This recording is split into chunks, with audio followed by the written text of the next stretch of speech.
प्रादेशिक घडामोडी. टॉपिकचं नाव प्रादेशिक घडामोडी.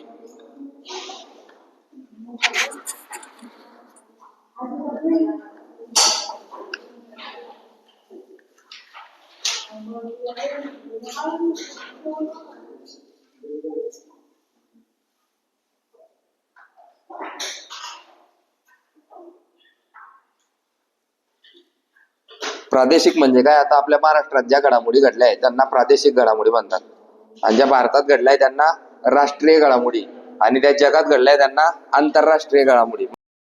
प्रादेशिक घडामोडी म्हणजे आता आपण काय करणार आहे, पुस्तकच संपवणार आहे. एक एक टॉपिक, टोटल टॉपिक आहे याच्यात 16 टॉपिक आहेत. 16वा टॉपिक आणि 15वा टॉपिक प्रश्न आहेत. तर 14 टॉपिक आहे. 14 टॉपिक म्हणजे आपले 14 रविवार, शनिवार रविवार जर झाले तर एका महिन्यात आपले 8 लेक्चर होतील. बरोबर आहे की नाही? म्हणजे 2 महिन्यात आपलं हे पुस्तक संपून जाईल. आता आपण काय करत जाऊ,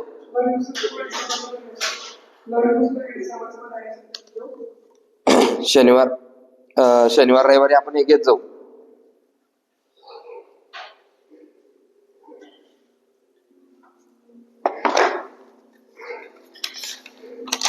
टाकले काय हेडे? हा, प्रादेशिक घडामोडी. आता सध्या निवडणुकांचं हे चालू आहे, बरोबर? म्हणजे निवडणुकांच्या याच्यावर आपल्याला प्रश्न येईल. नगरपालिका निवडणुका झाल्या. आता ह्या ज्या 15 तारखेला झाल्या होत्या त्या कोणत्या निवडणुका झाल्या?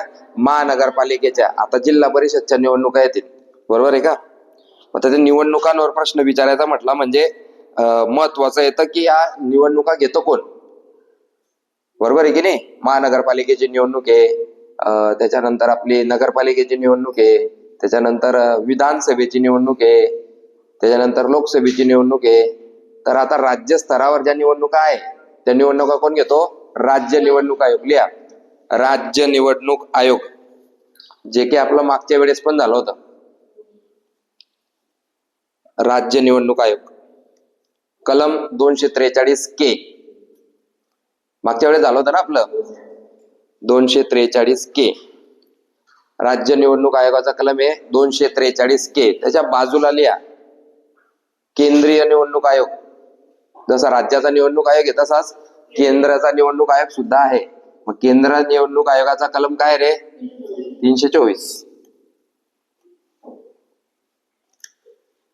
तेथे लिहा आता राज्य निवडणूक आयोगाच्या खाली कलम 243 अंतर्गत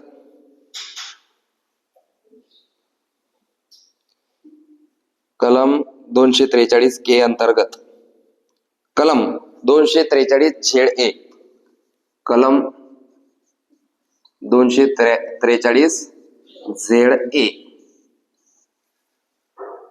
नुसार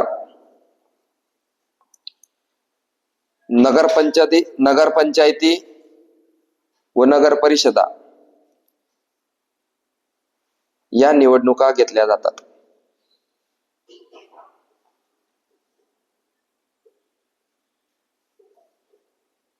कलम 243 अंतर्गत कलम 243 कलम 243 नुसार नगरपंचायती व नगर परिषदा यांच्या निवडणुका घेतल्या जातात, बरोबर? आता हे जे राज्य निवडणूक आयोग आहे, ह्या राज्य निवडणूक आयोगाचं काम काय? लिहा काम. काय काम करतं राज्य निवडणूक आयोग? मतदार याद्या तयार करणे. मतदार याद्या तयार करणे. मतदानाच्या याद्या तयार होता ना, आपण मतदान करायला जातो, मग तिथे जे लोक बसलेले असतात पहा, तिथे लोकांचे फोटो राहतात आणि नंबर असतो की नाही? मग ते याद्या तयार करायचं काम कोण करतं? निवडणूक आयोग. पहिलं काम आहे त्यांचं मतदार याद्या तयार करणे, आणि दुसरं काम आहे स्थानिक स्वराज्य संस्थांच्या निवडणुका घेणे.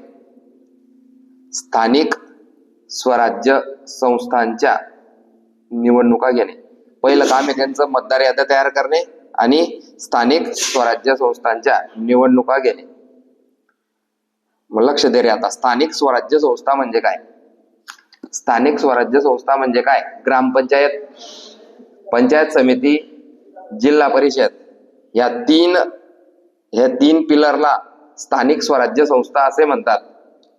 ग्रामपंचायत, पंचायत समिती आणि जिल्हा परिषद हे झालं ग्रामीणच्या ह्याच्यात. आणि नगरपालिका, नगर परिषद, महानगरपालिका हे झालं शहरी भागात. तर या सर्वांच्या निवडणुका इन्क्लुडिंग विधानसभेची राज्य निवडणूक आयोग घेतं. आणि जी लोकसभेची निवडणूक आहे ती कोण घेतं? केंद्रीय निवडणूक आयोग घेतो.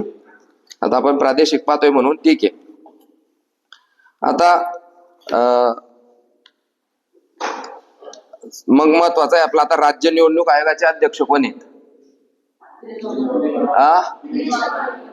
काय? दिनेश वाघमारे. लिहून घेतलं होतं आपण मागच्या वेळेस. लिहून घ्या मग. राज्य निवडणूक आयोगाचे सध्याचे अध्यक्ष दिनेश वाघमारे. बरोबर का? मग एकदम भारी प्रश्न आता त्याच्यात तयार होतो पाहिजे. राज्य निवडणूक आयोगाचा जो अध्यक्ष आहे त्याला शपथ कोण देतं? राज्यपाल. आता राज्याच्या बाबतीत जर शपथ द्यायचं म्हटलं तर शपथ कोण देतो रे? राज्यपाल. आणि हे जे आपले राज्य निवडणूक आयोगाचे अध्यक्ष आहे, राज्य निवडणूक आयोगाचे जे अध्यक्ष आहे हे राजीनामा कोणाकडे देता मग? त्यांना शपथ जर राज्यपाल देतो तर ते राजीनामा कोणाकडे देता? राष्ट्रपतीकडे. लिहा तिथे शॉर्टकट मध्ये लिहायचं. राजीनामा शपथ राज्यपाल, राजीनामा राष्ट्रपती. आणि हे जे अध्यक्ष आहे यांचा कार्यकाल किती रे? 5 वर्ष. 5 वर्ष. 62चा काही संबंध नाही ते. 5 वर्ष. आणि आपले सध्याचे मुख्य निवडणूक आयुक्त आहे दिनेश वाघमारे. अध्यक्ष म्हणजेच आयुक्त, मुख्य निवडणूक आयुक्त म्हणतात त्यांना. राज्य निवडणूक आयोगाबद्दल सगळं आपण चाटून पुसून पाहून घेतलं. आता त्याचा कलम 243 आहे. ते काय काम करतं? मतदार याद्या तयार करतं, स्थानिक स्वराज्य संस्थांच्या निवडणुका घेतं. त्यांचे सध्याचे मुख्य निवडणूक आयुक्त आहे दिनेश वाघमारे. त्यांची शपथ कोण देतं? राज्यपाल. राजीनामा ते कोणाकडे देता? आणि त्यांचा कार्यकाल 5 वर्ष. आलं? चलो.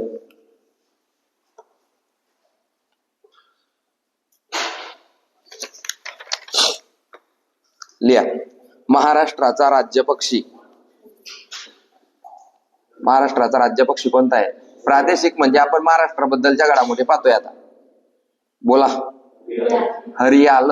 महाराष्ट्राचा राष्ट्र पक्षी, राज्य पक्षी हरियाल. मोर नाही है ना? आपल्याला काय माहितीये? मोर आहे सर. महाराष्ट्राचे राज्य फुलपाखरू ब्ल्यू मॉर्मॉन. महाराष्ट्राचे राज्य फुलपाखरू blue Mormon.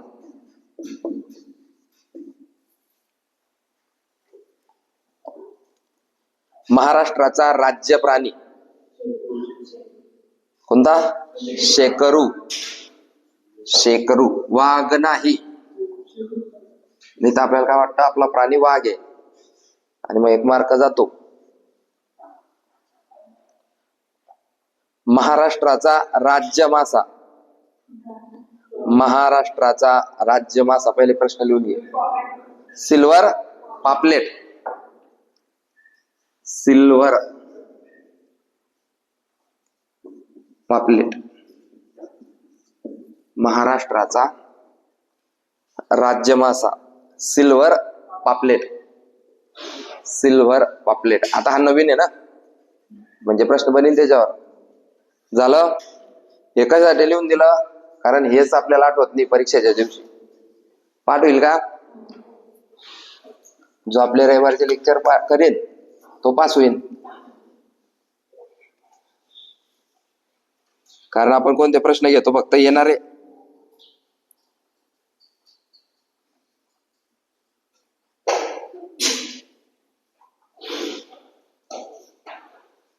Statue of Hindu Bhushan.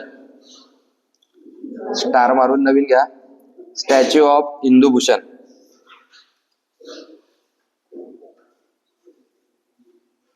काय आहे स्टॅच्यू ऑफ हिंदू भूषण? लिहून घ्या तिथे, छत्रपती संभाजी महाराजांचा. झालेलं जरी असलं तरी लिहून घ्यायचं. झालेल्या गोष्टी परत परत रिपीट केलं तर काय होतो, फायदा होतो आणि लक्षात राहतं. प्रेरणा म्हणते लक्षात राहतं म्हणे. बरोबर आहे ना. छत्रपती संभाजी महाराजांचा जगातील सर्वात उंच पुतळा. मग आता काय रे, कुठे लिहू ठिकाण? बोराडेवाडी, पिंपरी चिंचवड, पुणे. बोराडेवाडी लिहून देतो इथे, बोराडेवाडी, बोराडेवाडी, पिंपरी चिंचवड, पुणे. पुण्यात महाराजांचा पुतळा.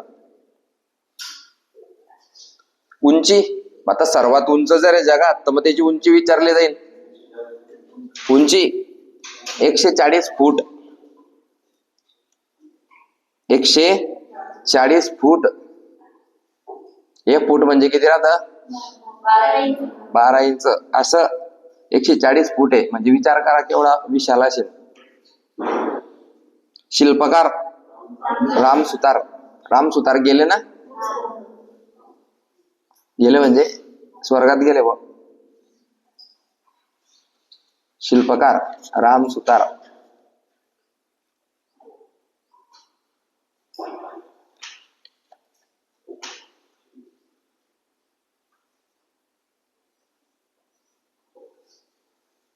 झालं,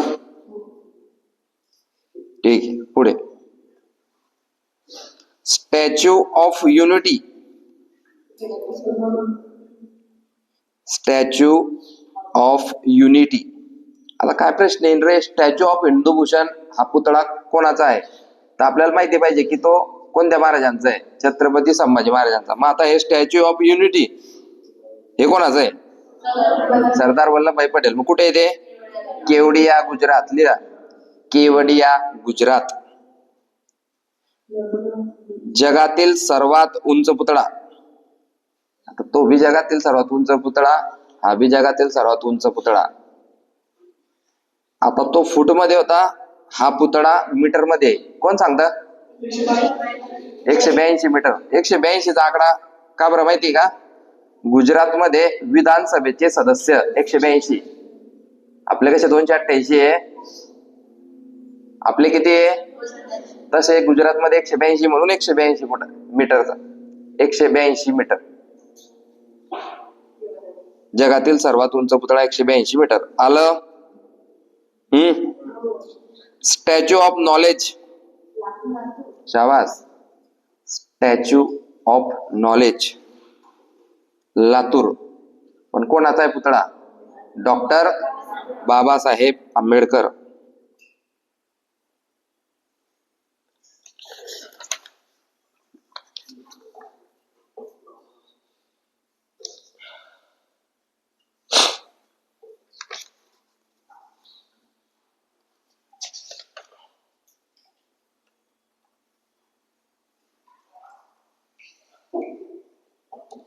बॉम्बे उच्च न्यायालयाचे पहिले सर्किट बेंच.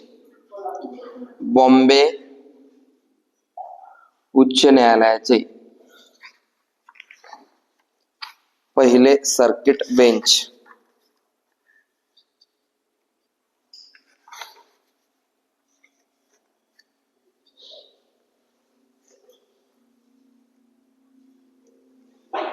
उत्तर कोल्हापूर.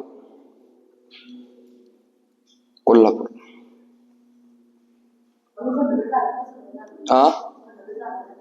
नाही झालं नाही अजून. आम्हाला आता प्रश्न आला होता MPSC ला की सर्वात जास्त खंडपीठ कोणत्या उच्च न्यायालयाला आहे? मुंबई. मला माहिती होतं उत्तर, पण मी मुंबई लिहिलंय आणि ते उत्तर बरोबर आलं. नागपूर, औरंगाबाद, पणजी असे 3 खंडपीठ तिथले आहे. खंडपीठांबद्दल आपली मागच्या लेक्चरला चर्चा झाली. ठीक आहे.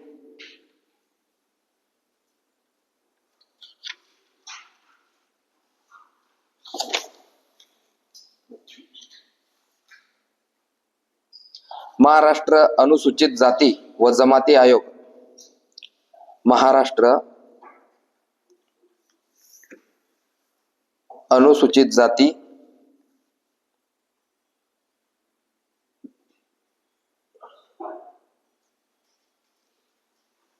व जमाती आयोग स्थापना 2005.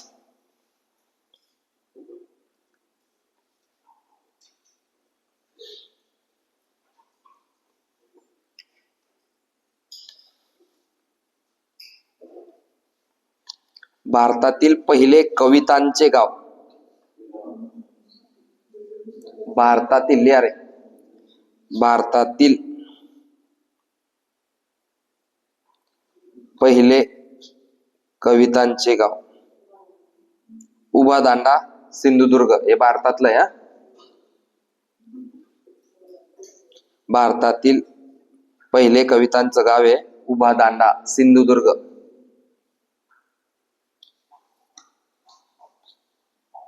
पुढचं घे. भारतातील पहिले पुस्तकांचे गाव. हा मागच्या वर्षी आलाय पोलीस भरतीला. भारतातील पहिले पुस्तकांचे गाव भिलार. भिलार.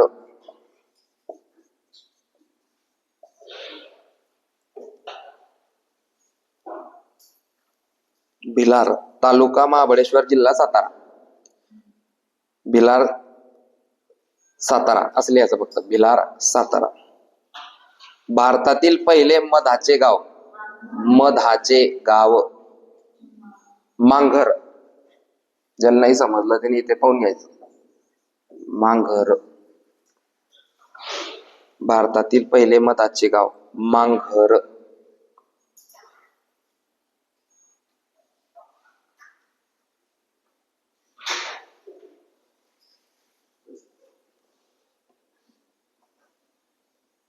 मांघर कुठे आहे? साताऱ्यातच. महाराष्ट्रातील पहिले फुलपाखरांचे गाव पारपोली सिंधुदुर्ग. महाराष्ट्रातील पहिले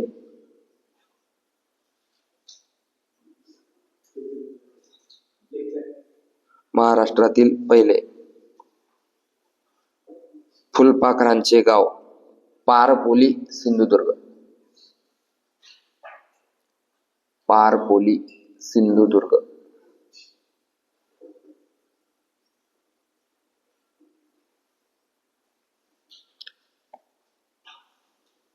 महाराष्ट्रातील पहिले फळांचे गाव धुमाळवाडी सातारा. महाराष्ट्रातील पहिले फळांचे गाव फळांचे गाव धुमाळवाडी सातारा. धुमाळवाडी. हे पहिलं जे आहे ना ते विचारलं जातं म्हणून लिहितोय आपण.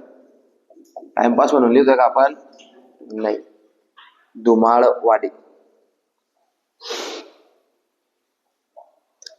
महाराष्ट्रातील पहिले सौर गाव. महाराष्ट्रातील पहिले सौर गाव. सौर गाव. सौर म्हणजे काय रे? सूर्यापासून मिळणारी ऊर्जा. मान्याची वाडी सातारा. मान्याची वाडी. मान्याची वाडी सातारा. म्हणजे विचार करा सगळं साताऱ्यात जातंय.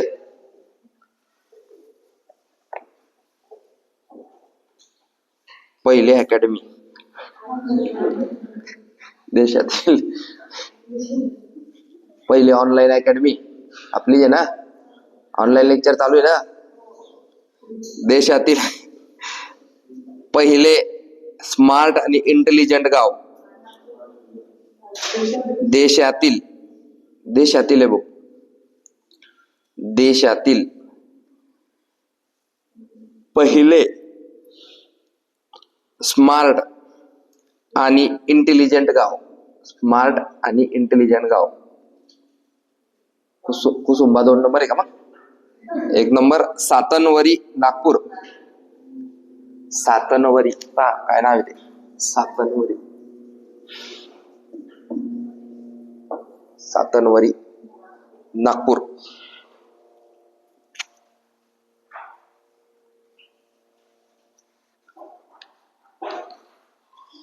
देशातील पहिले स्मार्ट आणि इंटेलिजंट गाव आहे सातनवरी, नागपूर.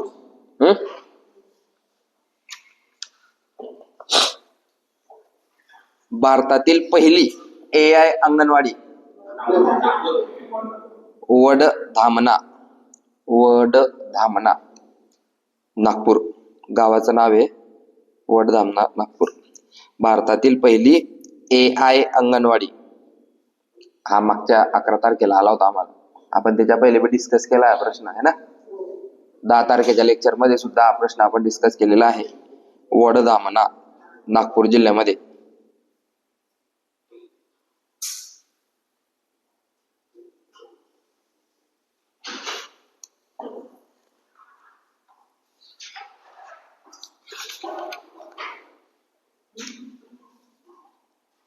महाराष्ट्रातील पहिली ग्रीन हायड्रोजन बस. महाराष्ट्रातील पहिली ग्रीन हायड्रोजन बस. ग्रीन हायड्रोजन बस पुणे.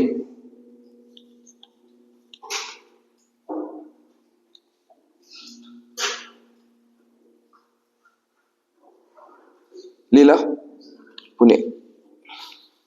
निर्मिती टाटा मोटर्स मध्ये होती तिची. टाटा मोटर्स माहिती ना. रतन टाटा.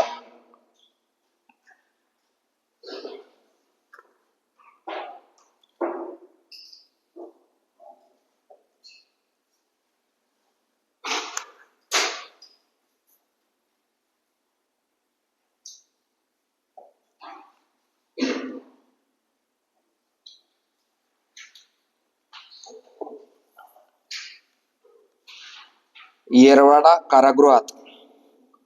येरवाडा कारागृहात. येरवाडा माहिती ना, पुण्यात आहे. येरवाडा कारागृहात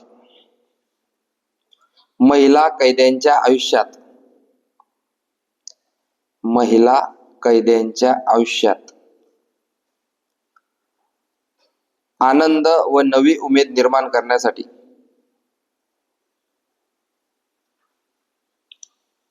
आनंद व नवी उमेद निर्माण करण्यासाठी रेडिओ तरंग. अंडरलाईन. रेडिओ तरंग इथं लिहितोय. रेडिओ तरंग. रेडिओ तरंग हा उपक्रम सुरू करण्यात आला. हा उपक्रम सुरू करण्यात आला. म्हणजे त्या येरवाडा कारागृहात काही महिला कैदी आहेत ना, गुन्हेगार, त्या महिलांच्या आयुष्यात आनंद व नवी उमेद निर्माण करण्यासाठी ते रेडिओ तरंग हा उपक्रम सुरू करण्यात आला.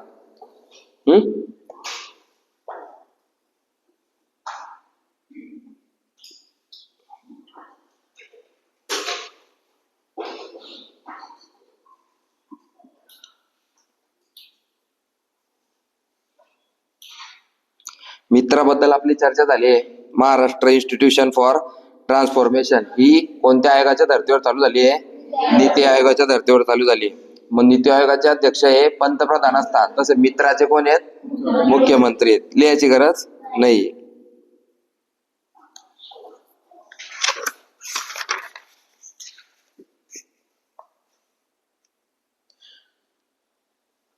हे लिहिलं होतं आपण. लोहगाव येथील आंतरराष्ट्रीय विमानतळाचे नामकरण संत तुकाराम महाराज.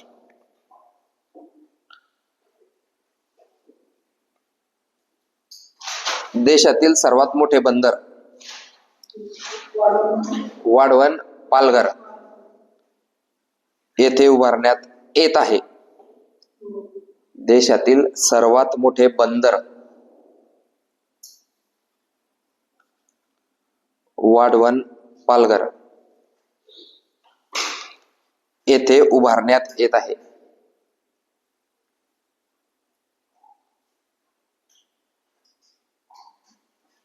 वाढवण पालघर येथे उभारण्यात येत आहे.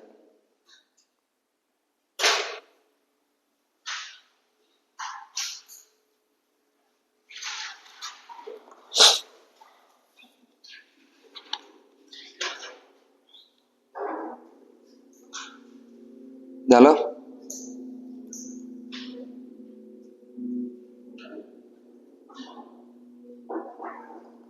अंबानी समूहाचे वनतारा माहितीये ना, त्या प्राण्यांना ठेवतात ते वनतारा.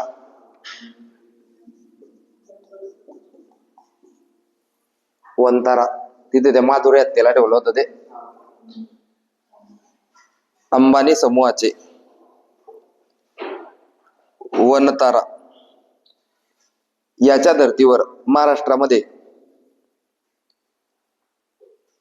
वनताराच्या धर्तीवर म्हणजे वनतारा सारखं सूर्यतारा, सूर्यतारा ठाणे जिल्हा, वनताराच्या धर्तीवर सूर्यतारा ठाणे जिल्ह्यात निर्माण करण्यात येणार आहे. निर्माण करण्यात येणार आहे.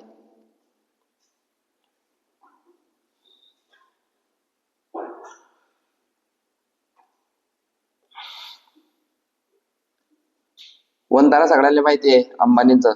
त्याच्यासारखंच आता वनतारा कुठे आली? गुजरात. हे सूर्यतारा महाराष्ट्रात निर्माण झाला. पुढचं, अखिल भारतीय मराठी संत साहित्य संमेलन. अखिल भारतीय मराठी, अखिल भारतीय मराठी संत साहित्य संमेलन 2025.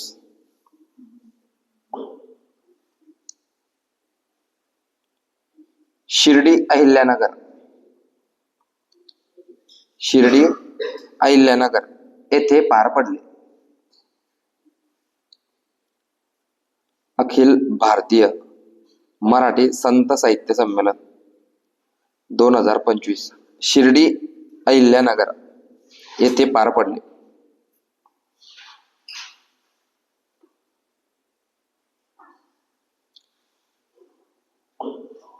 हे संत साहित्य संमेलन आहे.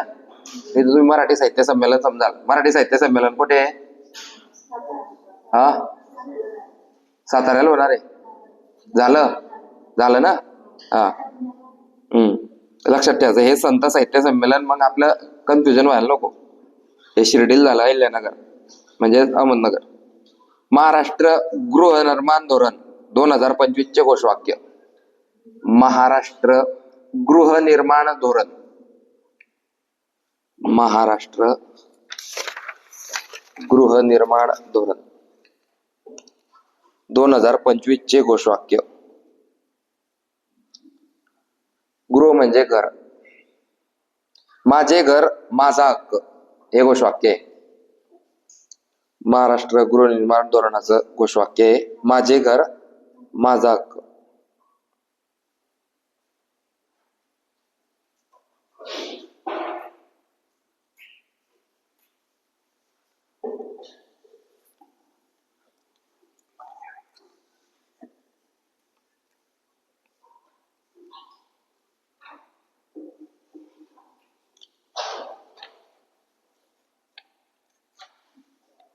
आपला मागच्या वेळेस हा डिस्कशन झालेला आहे की आपला महाराष्ट्र राज्याचा उत्सव गणेशोत्सव लिहून घेतलाय आपण. ते काही परत लिहायची गरज नाही.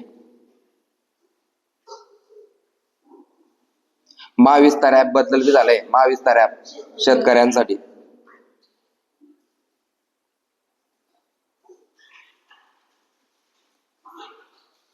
महाराष्ट्रातील पहिले आदिवासी विद्यापीठ लिहून घ्या. महाराष्ट्राचे पहिले आदिवासी विद्यापीठ नाशिक.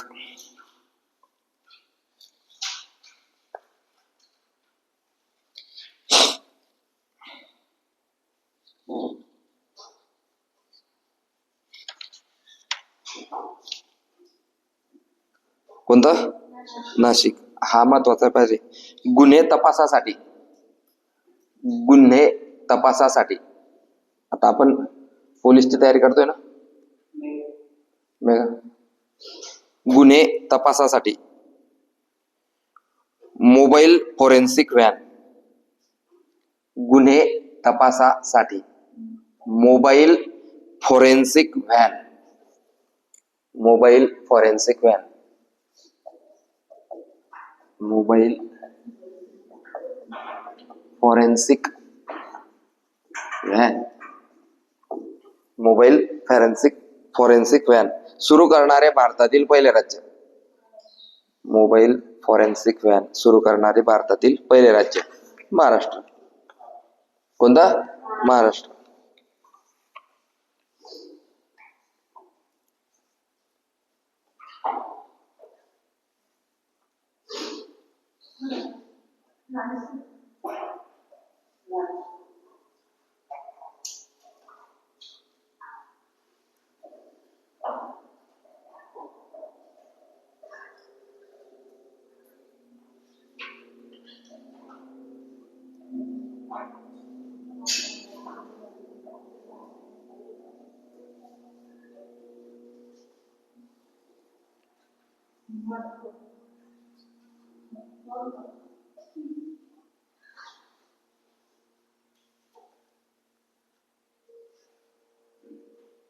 दिव्यांगांसाठी स्वतंत्र विभाग स्थापन करणारे पहिले राज्य. दिव्यांग म्हणजे अंधे, बहिरे, मुके, फुटके. दिव्यांगांसाठी स्वतंत्र विभाग स्थापन करणारे महाराष्ट्र देशातील पहिले राज्य. कोणतं आहे? महाराष्ट्र.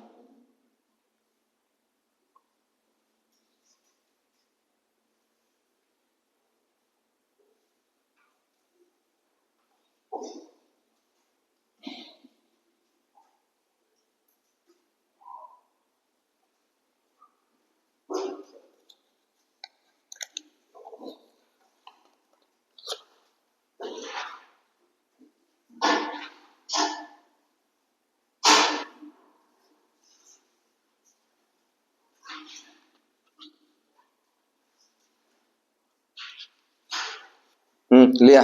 अदिबा अनम. अदिबा अनम.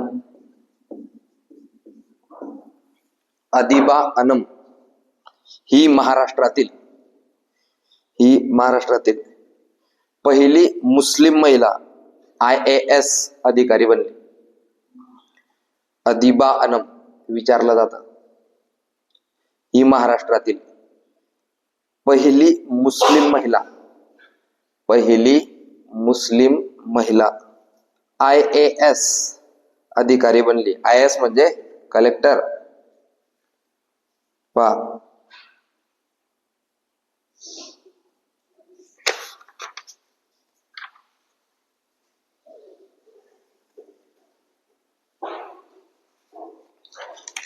इथे आपल्या प्रादेशिक घडामोडी संपल्या. प्रादेशिक घडामोडी किती झाले प्रश्न? 25 झाले ना? भरपूर झाले.